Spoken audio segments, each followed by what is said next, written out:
నీ క్రియలను, నీ కష్టమును, నీ సహనమును నేను ఎరుగుదును. ప్రకటన 2వ అధ్యాయము 2వ వచనము. నీ క్రియలను, నీ కష్టమును, నీ సహనమును దేవుడు చూస్తున్నాడు. క్రియలను బట్టి దేవుడు తీర్పు తీర్చును. క్రియలు లేని విశ్వాసము, విశ్వాసము లేని క్రియలు మృతము. మంచి క్రియలు కలిగి దేవుణ్ణి మహిమపరచుము.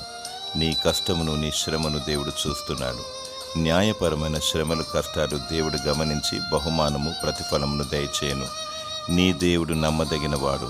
నీ సహనమును, ఓర్పును దేవుడు చూస్తున్నాడు. అంతము వరకు సహించువాడే రక్షింపబడును. నీ ఓర్పు వలన విజయమును సాధించగలవు.